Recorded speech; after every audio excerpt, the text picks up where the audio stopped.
As business owners, entrepreneurs, family men, it's difficult for us to find the time to put together projects like these. Even though it's something we really want to do, unfortunately, taking care of the things we have to take care of comes first. However, because of viewer support for people like you, we're able to continue doing this. Please consider joining our Patreon and supporting the Burn and Return podcast.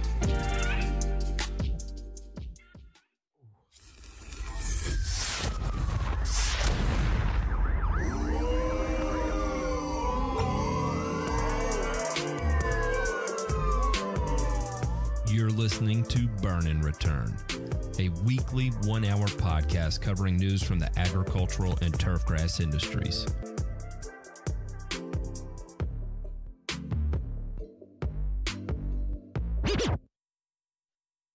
What's going on, everybody? Welcome to another episode of Burn and Return.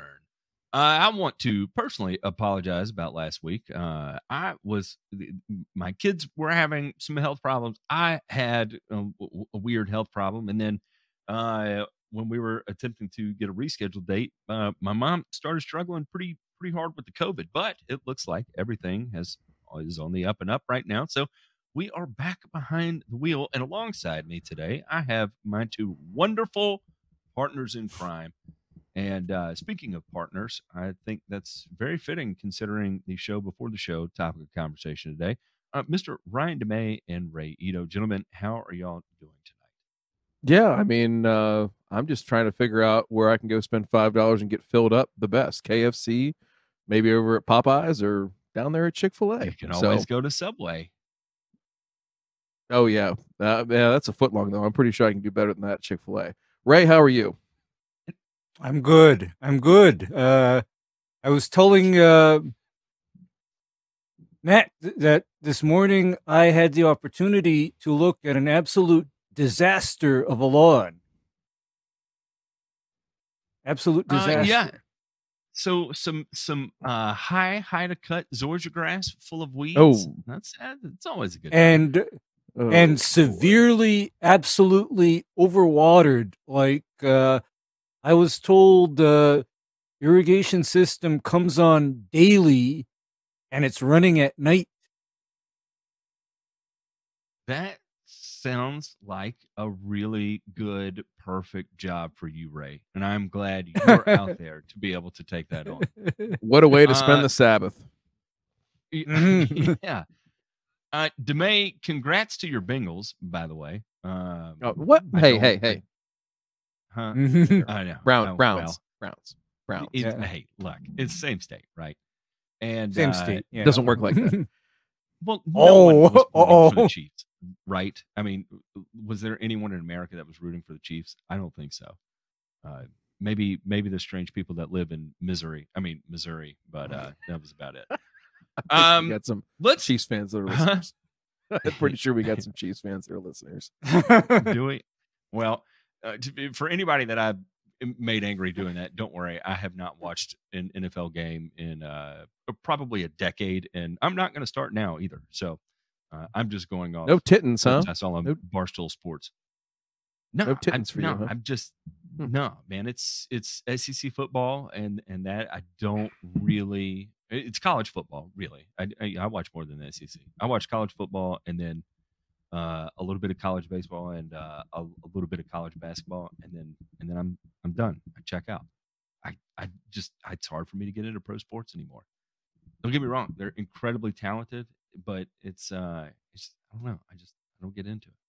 But you know what I do get into? That's what I got into this week's headlines.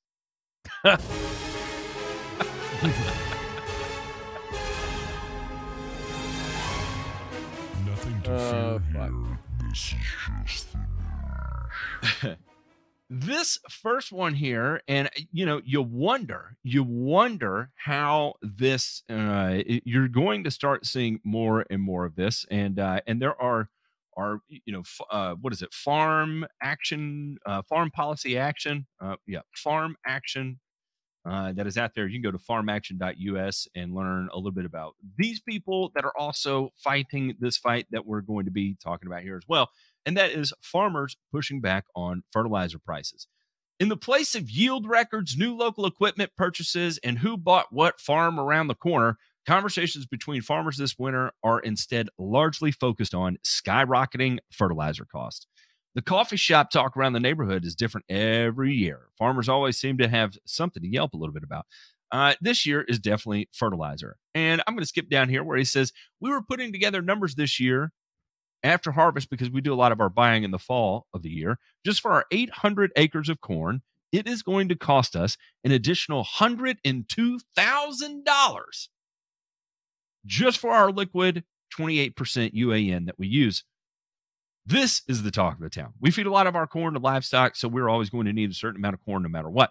A lot of folks are penciling out corn versus soybean if they're willing to switch up their rotations. It may come down to availability in the markets around you. If you have a good, strong corn basis, you may be apt to plant some corn and take that risk to take advantage of those better prices. I have a lot of neighbors I talk to. Some are large operations and some are small acres. They're going to do what pencils out. Everybody's operation is different. Some pencil out to keep the same rotation. A lot of others are not going to take on that input cost up front. They may go a little heavier on the soybean side this year. Kick is also concerned about the ripple effect of high input costs through the rest of the supply chain. We're penciling out the cost of production on the crop acres, but we have a cost of production on the cattle as well. When you get the higher grain price, they should come with the higher cattle prices. But the input cost of feeding the cattle seem to go a lot higher than the other end of things when we get to sell those cattle.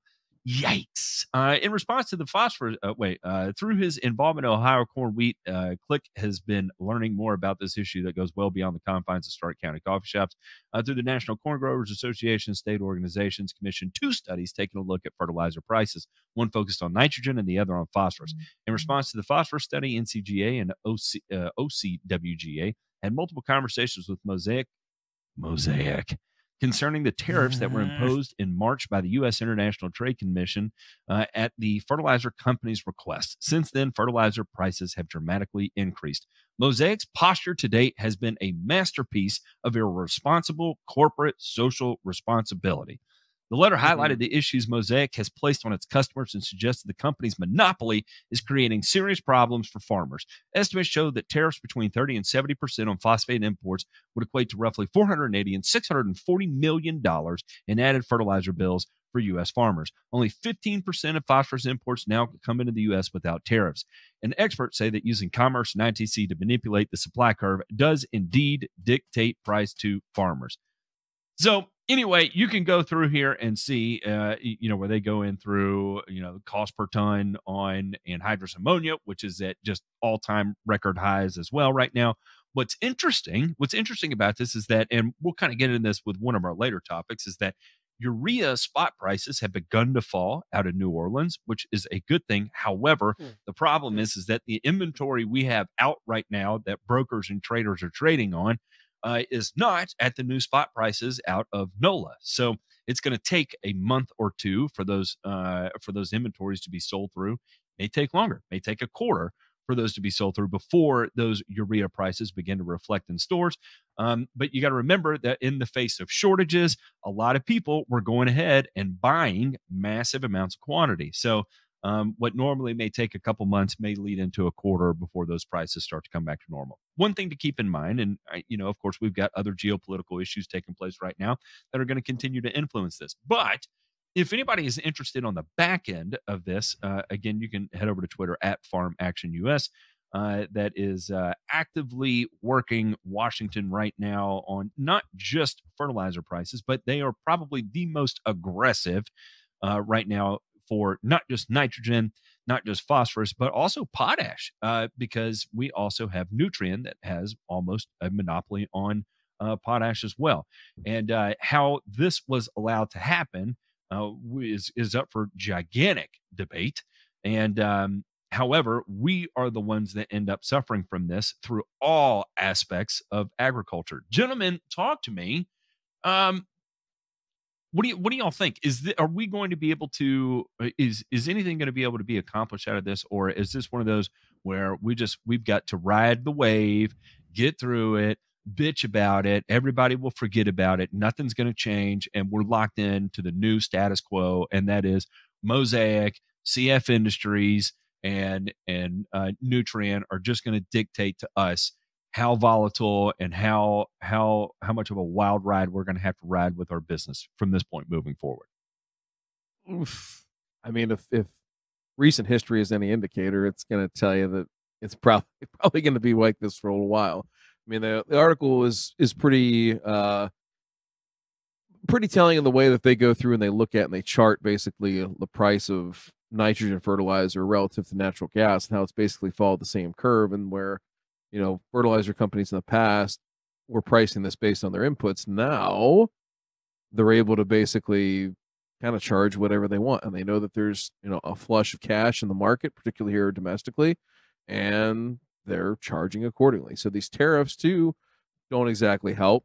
Where, you know, these companies, if you go look at their stock prices and how they've done on the market, you know, relative to, you know, some other agrochem companies that are out there, it's startling. It's astounding the gains that they've made in the last 2 years. And so I don't know how it sets up for people, like you said, Matt, where, yeah, the NOLA spot price is down. Does that mean that, you know, we get to what we would consider to be normalized prices in the next 6 months? I'm not sure that we'll see normalized prices for a while. I mean, most just retail on the street prices, you know, I did a lot of checking on this a couple weeks back just to kind of make sure that our programs are in line, things like that, and literally double. I mean, pretty much you can go ahead and take whatever you were paying a year ago at this time and double it. You know, so let's just say that those fertilizer prices come down even 25%. That's still very, very high. And I think it's, you know, a lot of folks are in tough spots. I was talking to an application company on Friday that is, you know, faced with a lot of long-term contracts that they're locked into on, you know, sub work essentially, and the price can't change. The price is the price. And so, you know, they're kind of looking at what can we do? Can we do fewer applications? Can we, you know, what can we do to make this all work? And struggling because of the way these contracts are written. So, you know, the big boys out there, I don't think CF Industries, I don't think Mosaic, I don't think anybody else is going to let this go quietly. You know, if these Farm Action Network and some of these other, you know, trade and lobby groups want to step up to the plate, I'm sure that they'd be glad to tap into their war chest and make them go away in a probably not so nice way. Yeah, that's kind of what I'm afraid of. Is this is going to turn into the fertilizer cartel or mafia, you know, doing their thing to maintain their control. I mean, that's just what I'm afraid of, and it's disturbing to me that this was basically allowed to happen. I mean, why does Nutrien have control over most of the potash used in the U.S. fertilizer market? And why does Mosaic likewise have control over just about all the phosphorus used in the U.S. market? I mean, what is the rationale behind allowing the creation of a monopoly? And that's the part I cannot wrap my head around, is how anybody could look at this, whether you're in the industry or not, any economist or whoever, the SEC can look at this and be like, no, this is no good. You know, wasn't it Walgreens had trouble acquiring Rite Aid because they were worried that it was forming too large of a pharmaceutical conglomerate or whatever? However, in the fertilizer side of this, no. For fertilizer, let's go ahead and let that run. That's good, but for pharmaceuticals, no, that's not good. Get the. I don't know, man. It chaps my ass, and I don't see how this gets turned around without major overhauls. And the thing is that it doesn't matter, and I want to be perfectly transparent about this. It does not matter who is in office, because both sides of the aisle have allowed this to happen. This is not a one that you can point the finger at the other and be like, no, it's your fault. No, it's your fault. Do you know the meme of Spider-Man pointing at one another? This is everybody on all sides of the aisle in government pointing at one another, saying, no, this is your fault kind of thing. When in reality, they should all have their fingers pointing at themselves. Because I think one of the functions of government, in the sense it should be to prevent the formation of monopolies, and that's exactly what had happened. Is they steamrolled into one. We'll check this out here. Newsom's climate plans raise concerns over pesticides and organic farming. Governor Newsom toured an organic farm in 2022, announced his 30 by 30 executive order. The Newsom administration has released a series of climate plans that are opening new conversations about the government's role in reducing the use of conventional pesticides to lower emissions while ramping up organic farming to capture more atmospheric carbon within the soil. The CARB is spearheading the latest effort with an update to the state's seminal climate policy, the AB 32 Climate Scoping Plan. CARB has drafted 4 possible modeling scenarios that include natural and working lands within the plan. Agricultural trade groups responding to the early framework appreciated that the agency is proposing targets rather than setting limits for policies that impact the industry, and that it has resisted calls from the environmental groups to limit the use of pesticides. Crop protection tools, those made by man and those made by nature, help farmers and ranchers meet the global demand for food, feed, fiber, and fuel, argued a coalition of agricultural groups led by the California Farm Bureau. CARB has noted on several occasions that the chemicals in agriculturally used pesticides are not identified within the scope of the act, and for some, such as nitrous oxide, research is insufficient to positively identify the resulting impacts.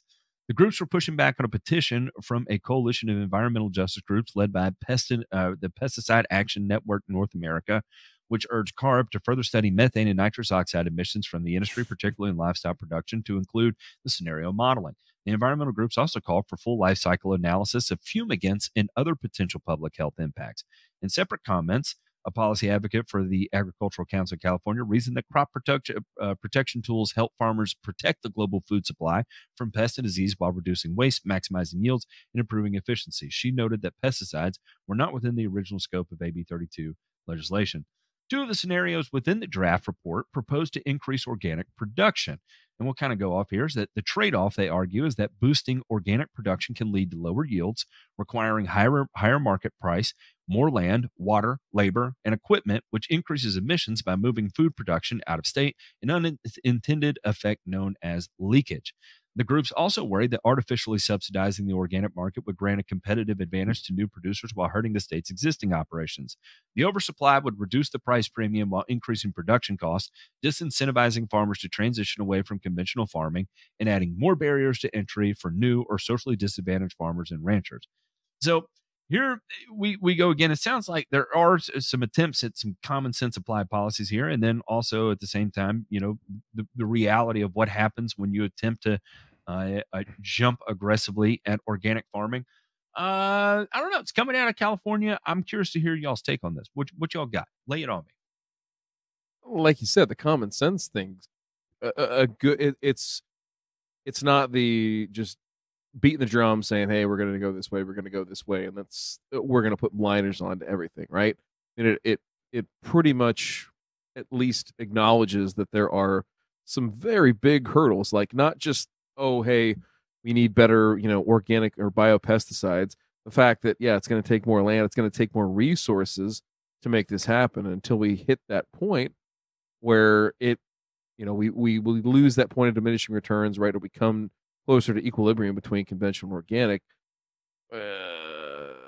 What's the push here? So I don't know. I mean, I'm curious, Ray, how do you meld these two together? Like, it seems like it's working right now in the sense that, there are folks that are growing conventionally and producing a lot of food, right? Or a lot of crops that will go into food or other production means. And then you've got folks that are doing organic, and we have choices in the marketplace. We have choices on price points. Where do you see this going? I'm kind of curious.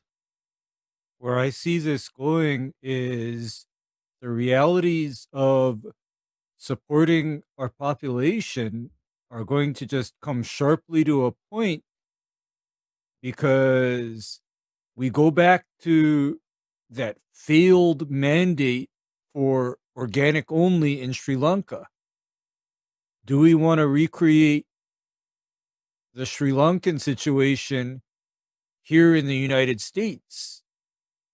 And it's not only the issue of food production itself, but organic production replaces synthetic fertilizers and effective conventional pesticides with extremely energy and labor intensive practices. There's no such thing as a free lunch. Mhm. And I keep on hammering on this, where deciding not to use a pesticide, for example, has an opposite and rather dramatic energy cost. It costs energy, a lot of energy. I mean, I run into that every day, where I'm constantly cursing the state's highway department, for example. I'm cursing them. And some of my friends curse them as well, because they know that repeated mowing is not without environmental cost, for example. Kill that frickin' thing. Keep it dead. Yeah, Go ahead, DeMay. I was just gonna say. I mean, I think I think one of the big things there is that land use piece. Like, if we're gonna find a way to make this work, I don't know how you overcome the disparity in production, which means we want to find find a way to make this work, right? You got to prevent that whole leakage thing, and I don't know who starts doing that or where you start to go, but I think that's the one you got to solve first. So, all right, I'll shut up. Go ahead. No, I think you're 100% spot on, and that's the big gigantic mystery in this whole thing. And how do we do it without subsidizing the whole thing all over again, which is already propping up agriculture as we know it today. Nanobubble technology may improve soil health, sustainability in the turfgrass industry. I thought this was interesting because it's coming out of Griffin, Georgia, the University of Georgia here. Tiny bubbles led by soil microbiologist Mussy Habtalassi. The Georgia Department of Agriculture sponsored study will evaluate the potential applications of nanobubble technology to control pathogens and improve plant growth, water use efficiency, and soil biological health in turfgrass systems. Other researchers on the project include turfgrass and forage pathologist Bo Grabari and crop and soil scientist David Jesperson, all with the College of Agriculture and Environmental Sciences. Using technology that generates oxygenated nanobubbles, which are roughly 2,500 times smaller than a grain of salt, researchers will apply nanocharged water to turfgrass root systems through irrigation. The technology is based on the idea of putting oxygen into these tiny nanoscale bubbles, which have a higher surface area per unit volume and therefore are more stable and liquid than bubbles with larger sizes, such as carbonated drinks. Researchers will test the technology through laboratory, greenhouse, and field studies to measure how using nanobubble technology influences water use as well as turf shoot and root growth. And then they're also going to check how these reactive oxidizers can potentially kill microbial cells, which may help control plant pathogens that cause dollar spot and leaf spot, two costly common fungal diseases in turfgrass. This is where the sustainability aspect comes in. If we can show that this works in turfgrass, it can lead to reduced use of chemicals and fungicides because the radicals released by the nanobubbles are controlling pathogens. Interesting, interesting, interesting. This is funded by the Georgia Department of Agriculture under the Specialty Crop Block Grant Program. Again, we talk a lot about the evolution of the industry, right? And I think a lot of what we will see as part of the evolution of the industry is going to rely really heavily on innovation. And we're going to see innovation come in all different types of forms, right? And that's going to be in automation. That's going to be through AI integration. It's going to come through robots. How do we manage labor costs? And genetics is going to be play a part, and then absolutely new technologies such as nanobubbles, which sounds absolutely crazy, but I would say it's 100% doable. And in the event it does work, you think about it, you start using an irrigation system to accurately and appropriately place oxygenated bubbles in within the soil. Potentially, good things can happen. Theoretically, good things can happen. I'm excited for this.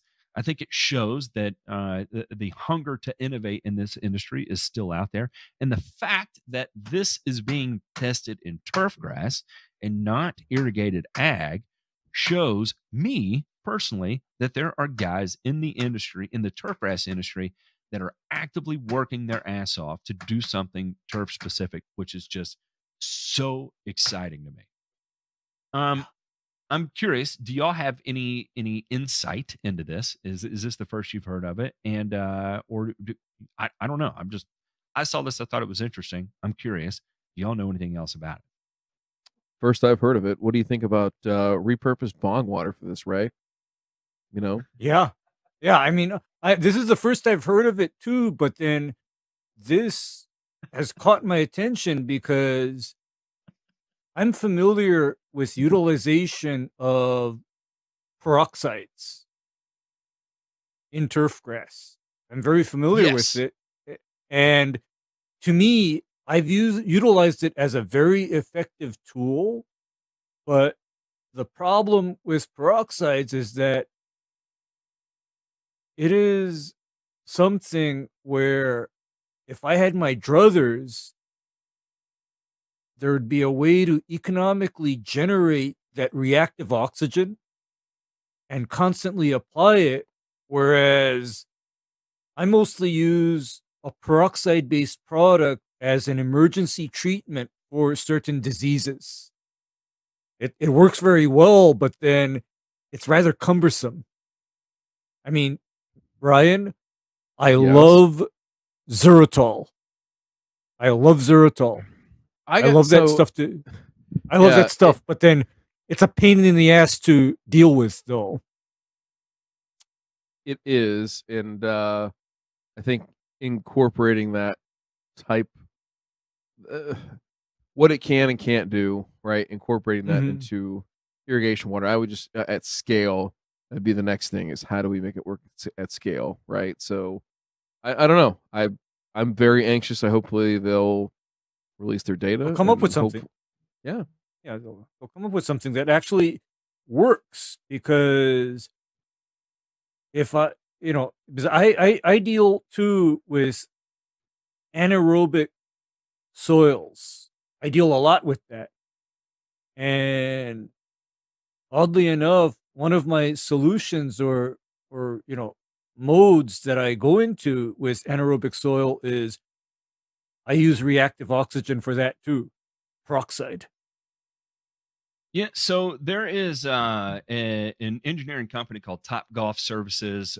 David Bataller Fida, who's an agronomist and architect, that has a system he calls the pure oxygen method that relies on utilizing hydrogen peroxide. In according to their methodology, they're able to avoid hollow coring and spraying for root funguses and insects and nematode control. So, Wow. there's a lot of potential here, and the fact that this is being investigated as an irrigation add-on is very interesting to me, and I think there's a lot of potential there.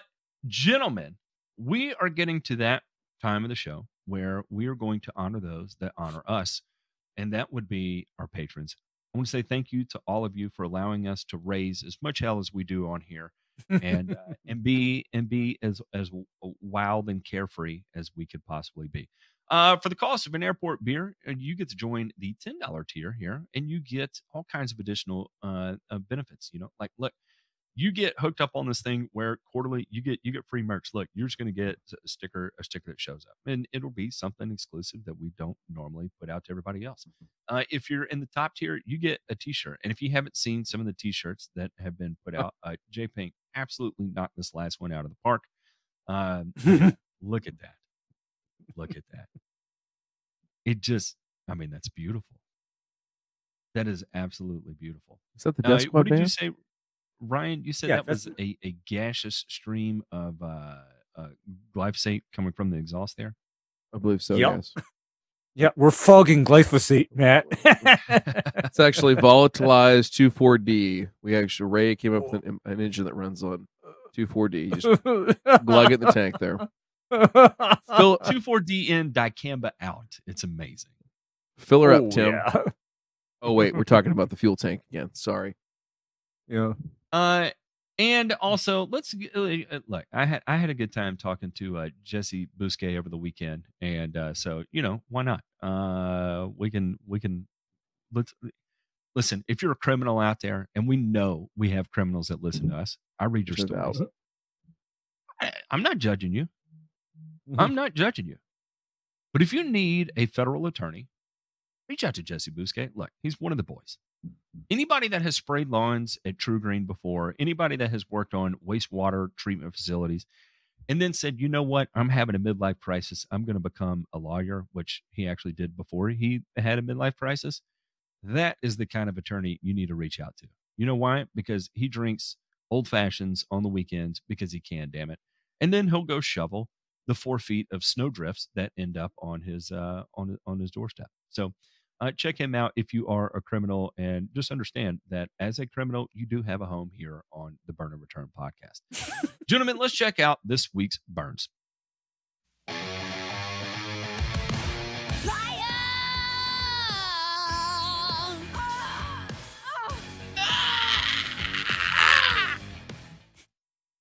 Sheila's been in that band. Boy, I tell you what. I'm not sure what Ray and Sheila got into in that van, but it'll never smell the same. I promise you that. Yeah, I don't know where I was going to go with that. But No, I was just going to say I thought it smelled like somebody microwaved some socks and some freshly made pancakes after they got down there. Black-eyed peas could help eliminate the need for fertilizer. This is from our good friend, Turf Therapy, Robert Palmer, coming all the way from Germany, Deutschland. Black-eyed peas' ability to attract beneficial bacteria isn't diminished by modern farming practices. New University of California Riverside research shows planting it in rotation with other crops could help growers avoid the need for costly environmental damaging fertilizers. Without enough nitrogen, plants won't grow. The plant family that black-eyed peas belong to, legumes, are unique in their ability to obtain substantial amounts of nitrogen by enticing and protecting nitrogen-fixing bacteria. They get the nodules. Anybody that knows a little bit about legumes know they get the nodules. Oftentimes, when people grow crops, they focus on above-ground traits like disease resistance, yield, and protein content. Wow.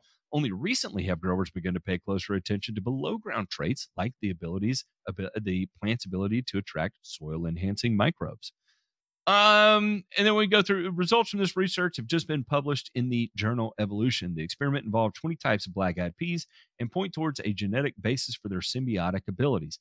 We can use this information in the future to design better performing plants. He and his team focus on black-eyed peas because they are also drought tolerant, another important trait for Southern California growers. To attract the bacteria that fixes nitrogen, rhizobia, black-eyed peas emit chemicals through their roots. Eventually, the roots form tumor-like nodules that protect the rhizobia and supply them with carbon. In return, the black-eyed peas receive a useful fixed form of nitrogen. So, why I put this in the burns is, look, I think it's well established that legumes in rotation is a good thing because of the nitrogen fixation that occurs, and that's why, again, modern conventional agriculture. What do we see typically rotated with corn? Soybeans. Soybean. And why is corn rotated with soybean? For weed control. Weed control and a little bit of nitrogen carryover that you get from it because of the nodules that end up occurring with that. And fun fact, you could also, if you were to fertilize not just with black-eyed peas, say you took soybeans and fertilized with them, guess what? Soybeans are probably one of the higher analyses in terms of legumes when you apply. So if you took soybean meal, you're peeking out an analysis of somewhere around a 712. I do not know exactly what it is for black-eyed peas, and I'll be excited to look that up, as this does. I have not been able to find this article out of Evolution, but I'm sure it'll show up any day now. And when it does, I'd be curious to see what the what the rate of return from nitrogen fixation actually occurs, and if you are fertilizing with actual black-eyed peas or black-eyed pea meal, what that analysis looks like as well. So I don't know, interesting take. I don't feel like there's anything actually groundbreaking taking place here. What about y'all? What's your take? I mean, legumes have a place. If you want to have, from a lawn perspective, there's some good research that's been done, even recently. I can't remember on cool season. I know Mississippi State, they did some on hybrid Bermuda grass, including white clover in the mix if you wanted sort of a lower maintenance Bermuda grass lawn. And I want to say their carryover, right, of clover was something on the order of like 20 to 30%, so if you're able to reduce and not apply, or in those situations, I think when you have a mixed lawn like that, you're probably not applying much, if any, nitrogen. So yeah, there's definite benefits to it. In the ag world, obviously, like you were saying about, crop rotations and things like that. I don't know. If we sit here and we just talked about, in the first 15 minutes of the program about how, nitrogen fertilizer is probably not coming back to Earth, or at least into the fucking atmosphere for the next 3 or 4 years, in reality, hopefully, maybe, who knows, but maybe this is a way to go about it. Ray, thoughts? I think that when you talk about utilizing legumes, that's just an old practice. Nothing new. The ancient farmers and growers knew that you alternate grains with legumes because that's how you can maintain productivity of the land. So this is like nothing new or innovative. And however, this is where the burn comes in. I think it is very disingenuous for the writers of this article to suggest that just by doing this crop rotation, all or most of the fertilizer needs are taken care of. And oh, by the way, Matt, when you're talking about leguminous crops and nitrogen fixing, the ability of that crop to fix nitrogen is highly dependent on this one trace element, molybdenum. And so you get into another layer of complexity because a lot of soils are actually molybdenum deficient. And so if somebody utilizes or incorporates leguminous crops into their agronomic program, but is not paying attention to that, then they're probably not going to get all of the benefits out of doing this. So it's just, you got to be careful. And dot your T's and cross your I's. And before people start running out and buying a bunch of sodium molybdenate to go apply, hang on. Molybdenum is not something for people to be handling. This is a heavy metal, and you're super easy to reach toxic thresholds with this. I thought this was going to be one of the top 5 lawn trends in 2022, Matt. Shit, man. You really stole my thunder. I'm fucking bummed now. Well, and I guess what? Maybe just I guess I'm gonna do a little editing, and I'm gonna have the top 4. So kiss my ass. Yeah, because I've also had requests from various people asking me, how do I kill the weeds and still keep the clover alive? And for me, I do have kind of an easy button answer for that. And what I tell people that ask that is, if you need to keep the clover in your lawn alive because you're maintaining that clover as a beneficial co-inhabitant of the lawn, what I tell people is your best friend in that case is low rates of 2,4-D amine, not mixed with anything else. No MCPP, no triclopyr, fluroxypyr, MCPA, or MCPP, but straight 2,4-D amine. And to put this into perspective, 5 grams of sodium molybdate is enough to cause testicular damage in men. If you're a 200-pound man, 5 grams of sodium molybdate will destroy your testicles. So, Too late. Yikes! Again, Yikes! To put that into perspective, when people are talking about pounds to the acre and things like that in handling pounds to the acre, how easy is it to get a gram or two on you or in you, and the health repercussions that can occur from that. So again, molybdenum is nothing to just play around with. You're better off in using it in fractional amounts already occurring in whatever a micronutrient product that you're doing. Do not go source a straight molybdenum product because you want to have a micro clover yard and destroy your testicles as a result of it. Yeah, probably the best source is going to be go check out Urban Dictionary. DeMay, some kind of sadomasochist ball torture sex move. Farmers are furious in New York because of get yourself together, man.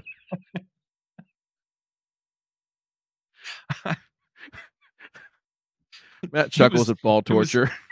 It was the Urban Dictionary reference. How many times have you gotten lost in Urban Dictionary? It does not mean that. Who made that up?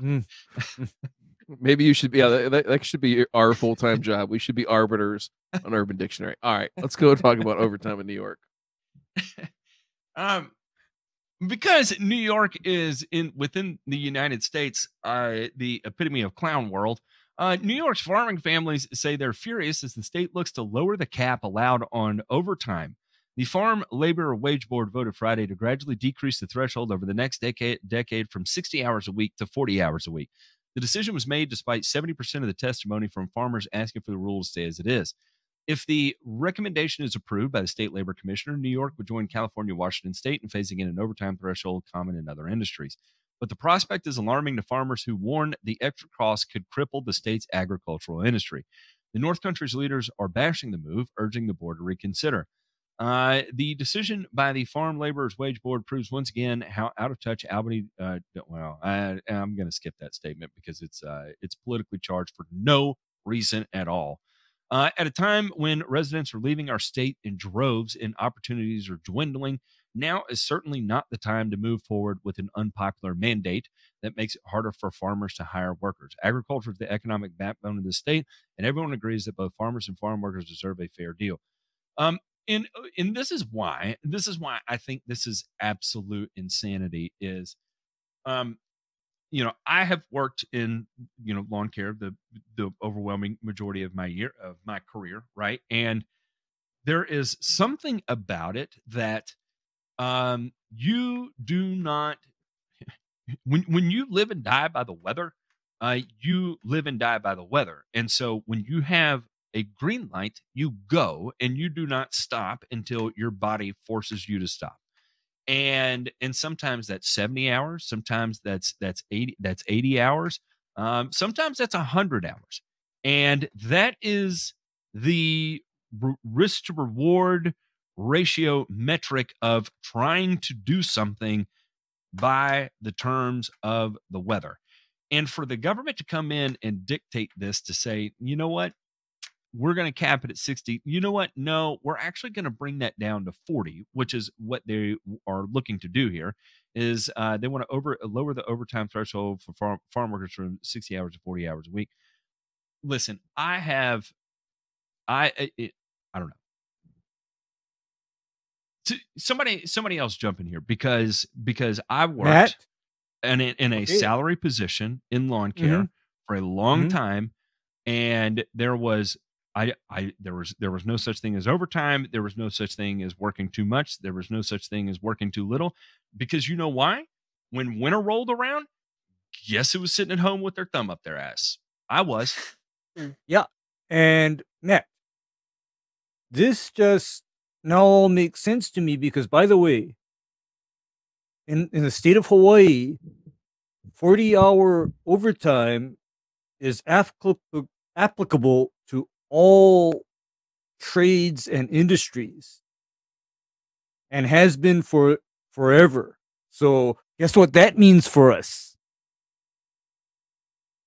An hourly agricultural worker has to make sure that he doesn't work more than 40 hours a week. I mean, the cutoff time is strict. I mean, I even see that in my friends where their frustration is that at exactly 8 hours, people throw down tools and burn rubber out of the lot. They're gone.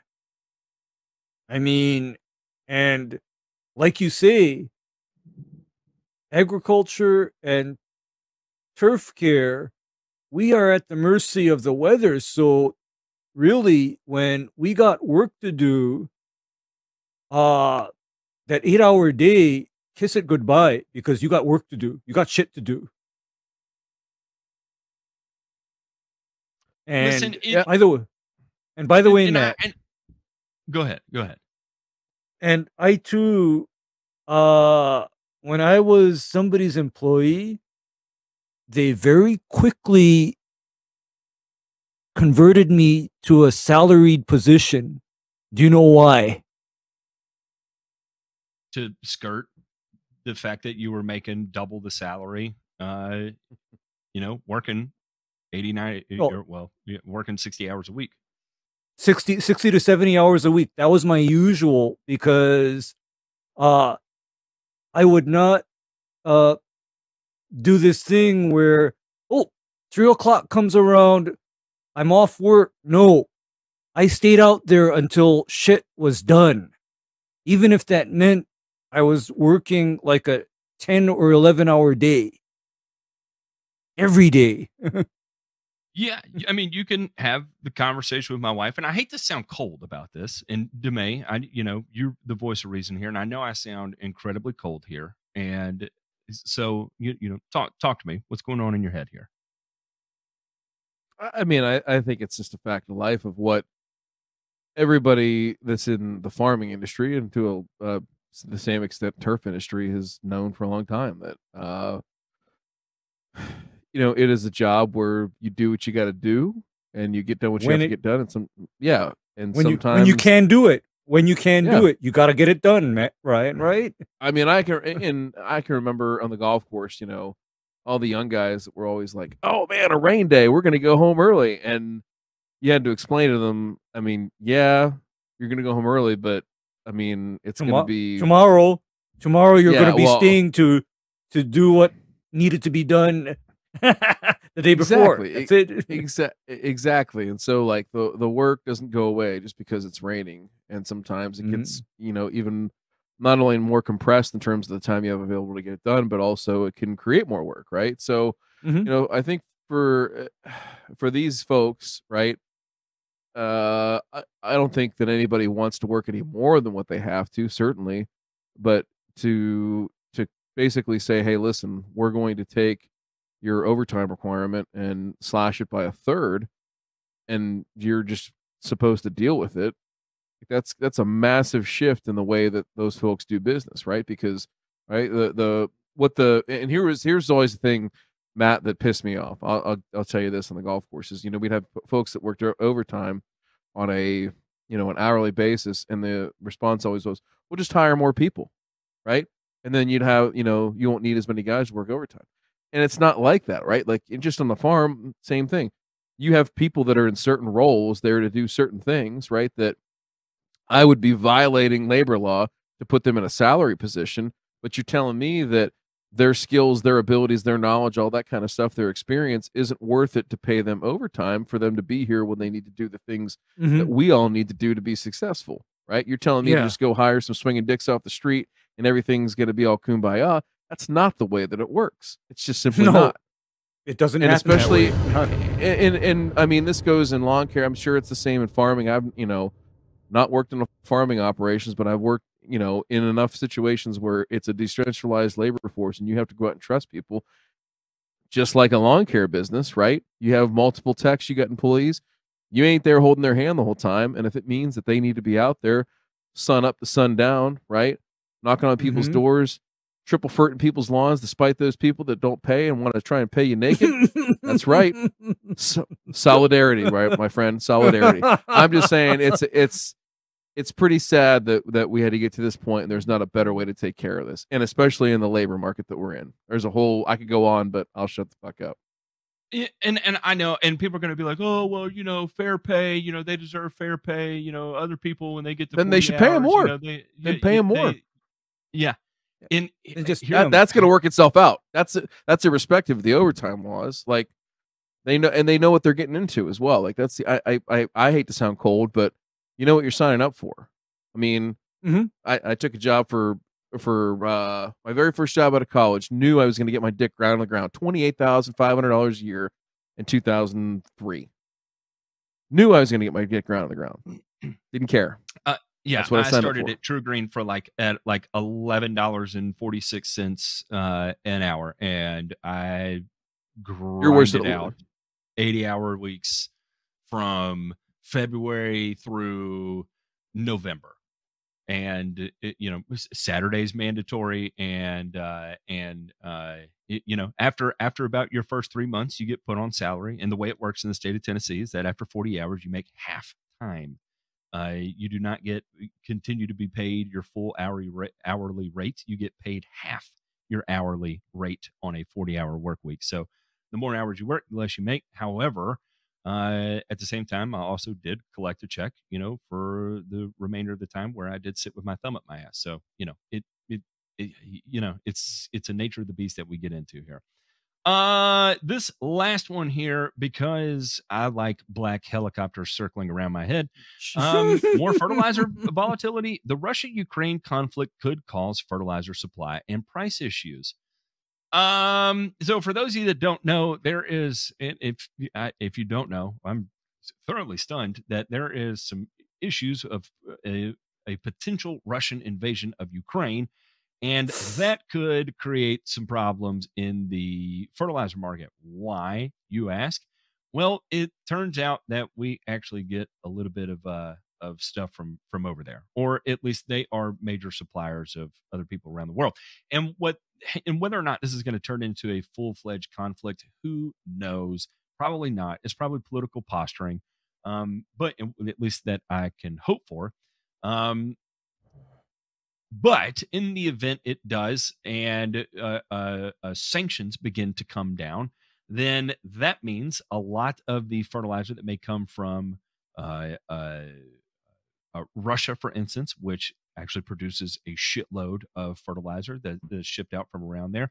And, they point to what's going on with sanctions on Belarus right now, where Belarus is the third largest producer of potash in the world, with just under 12 million metric tons produced in 2019, and they account for basically 1/5 of the global potash production, and how that has been completely shaken up due to socioeconomic conflict over a dispute on the EU-Belarus border, and how it's absolutely shaken things up.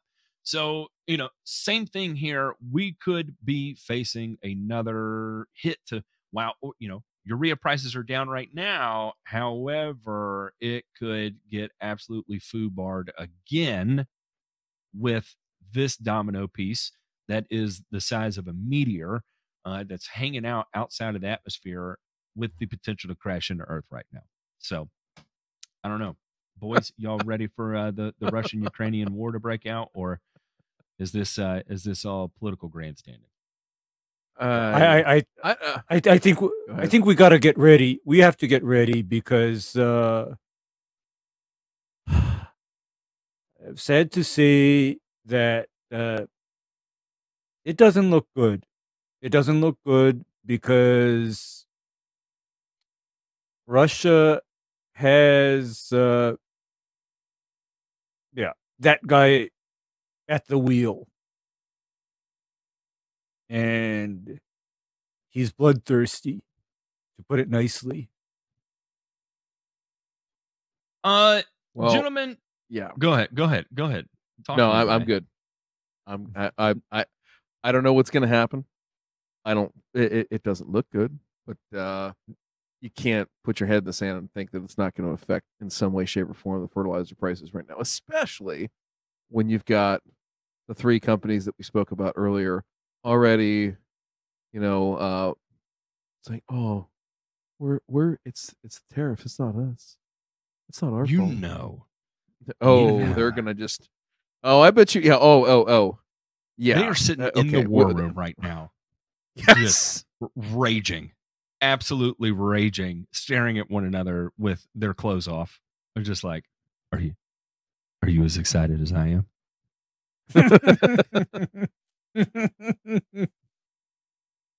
Gentlemen, let's check out this week's returns. I'm back.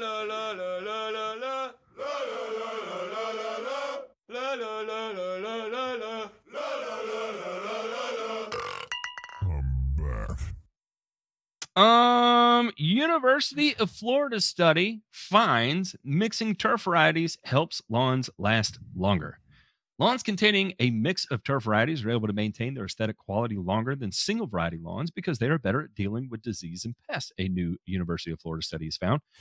These findings demonstrate one possible way to increase sustainability of lawns as reducing the need for pesticides lowers the potential negative environmental impact and financial cost of maintaining turf, said Adam Dale, senior author of the study and assistant professor to the IFAS Entomology and Nematology Department. Our study was based on the premise that increasing the genetic diversity of turfgrass within a lawn will make that lawn more resilient to stress without sacrificing the lawn aesthetic. Today, most lawns are planted with just one variety of turfgrass of a given turfgrass species. The varieties, also called cultivars, are different versions of the same species that have been bred to have specific traits. These cultivated traits are linked to the way the plant looks and responds to different pests or stresses. These turf varieties are produced through cuttings, so individual plugs and pieces of sod are genetically identical to each other and retain the original desired traits.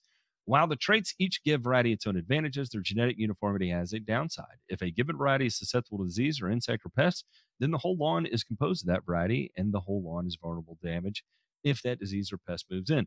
For example, Floritam, a variety of St. Augustine grass, a grass species used in many Florida lawns across the United States. Floritam dies when infected with a virus called sugarcane mosaic virus. Our current understanding is that all other St. Augustine grass cultivars can survive the mosaic virus. However, Floritam is foobarred. In their 4-year study, the research planted several plots with either a mix of 2 or 4 St. Augustine grass varieties or just one variety.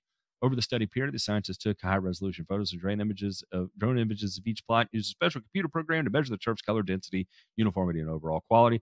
The plots were also assessed, blah, blah, blah, blah, blah. And it turns out, yeah, they like that. Now, and I want to say that this is all good stuff. I don't think there's anything groundbreaking in this research right here. And, as this moves further, right, when we think about like ProTurf is going to be a uniformity and surface playability, right? Now, I think that's going to be a big thing. But also one thing we do have to keep in the back of our head would be 2 different grass types that don't play well together. For instance, like zoysia grass and perennial ryegrass, for instance. That can be a gigantic problem. But at least somebody is out there looking at this and came to the conclusion that for the most part, St. Augustine sucks unless you are inter cultivaring your stand of St. Augustine. Okay. Good stuff. Here's my take on it is that here's the fundamental issue with a lot of the vegetatively propagated warm season grasses. Matt, What's that? all of the warm season grasses, their growth habit and color can be drastically different from each other, even within, like, say, St. Augustine. Like, I know the difference between several different cultivars of St. Augustine. It doesn't look the same at all. Yeah. Yeah. And it gets even more hinky when you're talking about Bermuda or Zoysia mowed low. Yep. It looks even more different. And so I need to kind of put that out there in case somebody gets the hair up their ass to, oh, let's have a mixed cultivar warm season lawn.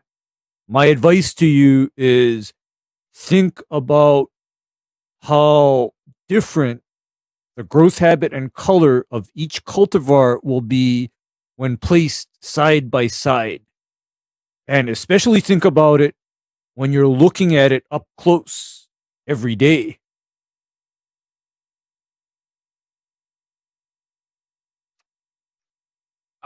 Yeah, that would be my only concern, question, Mm-hmm. whatever from this is just researching it's fine, but then in actual practice in trying to manage two cultivars or two species together requires a pretty deft touch, I think, at this point, right? Like, so I would urge that same caution is let's get a little bit deeper on this and keep noodling around with it before we go and recommend it. Yeah. Yeah. In the same vein, the peptide world is getting weirder, believe it or not. Powered by peptides, Vesteron's biopesticide now approved south of the border.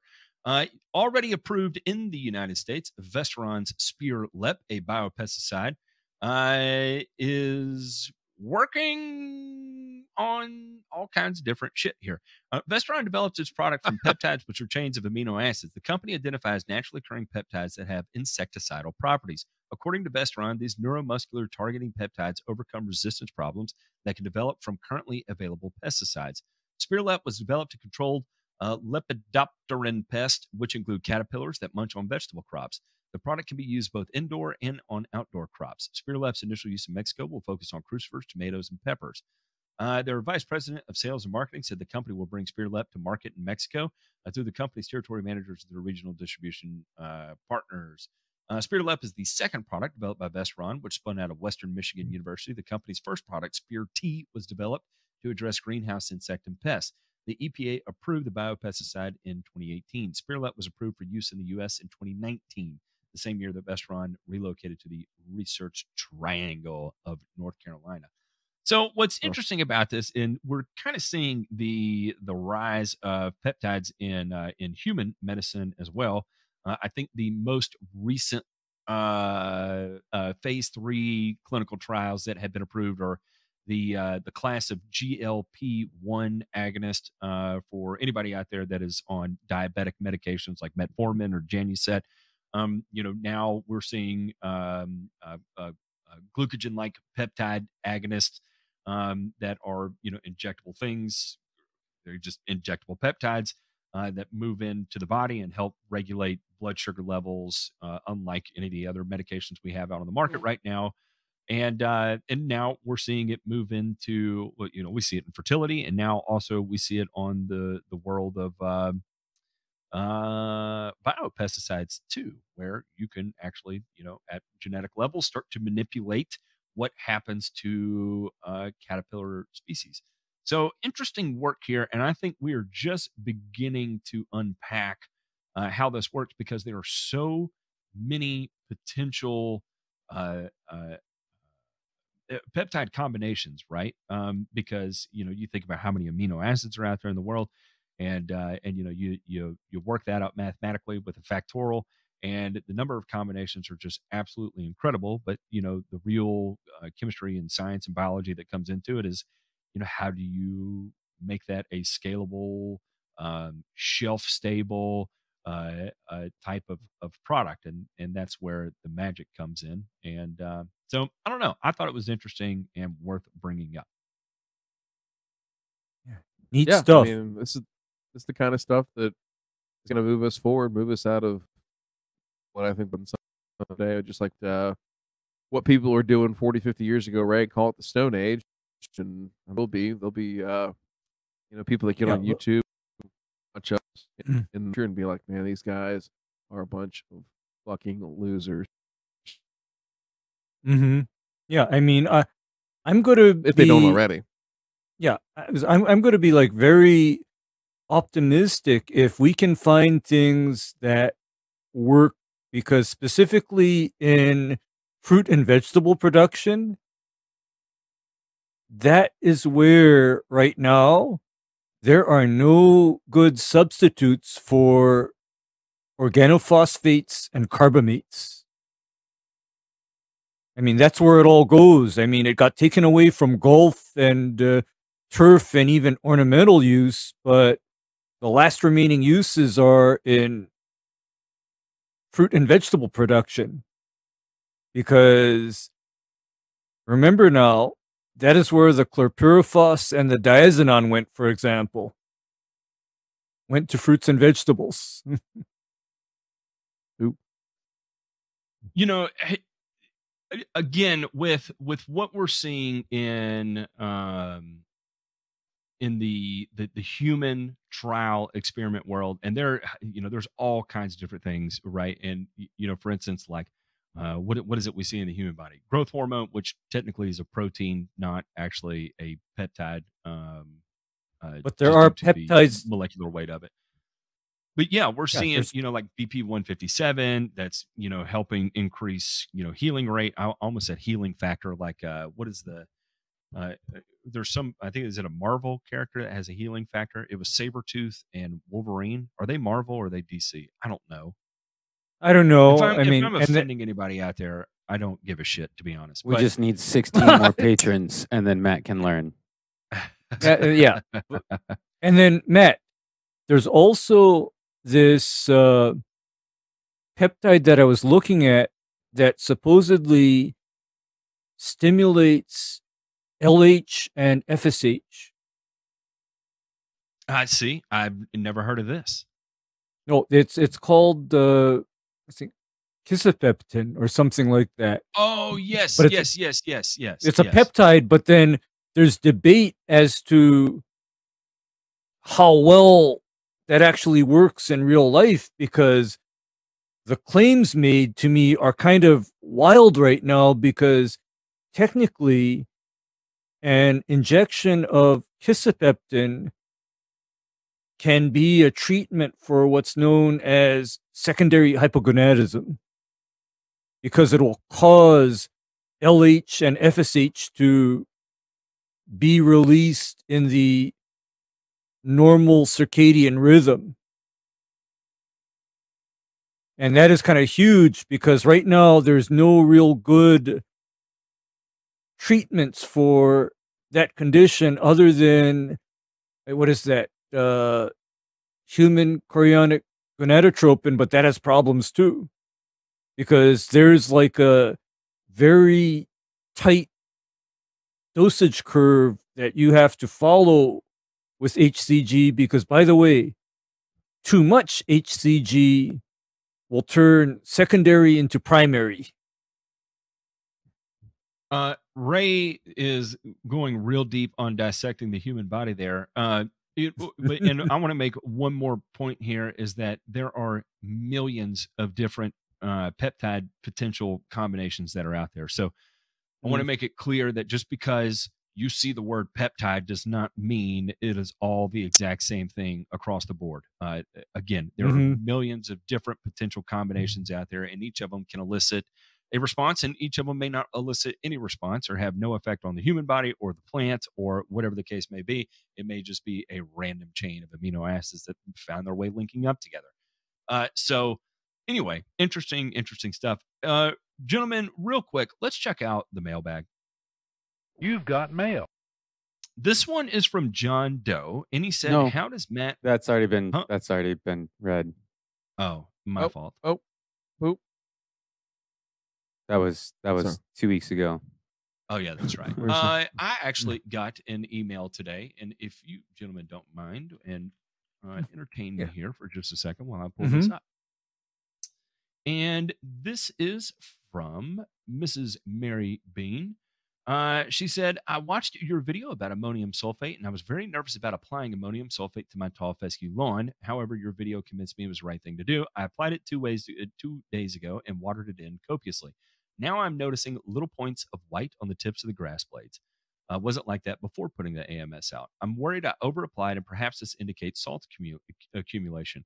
I tried so hard to get the right amount, weighed carefully, divided the material as evenly as I could, but now I'm worried about these white tips. Attaching a couple photos that will hopefully show what I mean. Can you give you my opinion? And this is coming out of Raleigh, North Carolina. And I'm not going to pull up the images on the show here because I think it's a pretty simple thing to talk about. I do know Raleigh, North Carolina has been undergoing the same cold snap that a lot of other places are going through as well too. So what happened is that you probably applied this and you watered it and it's made its way into the plant and then it froze, and chances are as it froze and cell walls ruptured, you're going to get some accumulation of it at the tip because it probably wasn't the best time to apply as cold as it is with everything going on.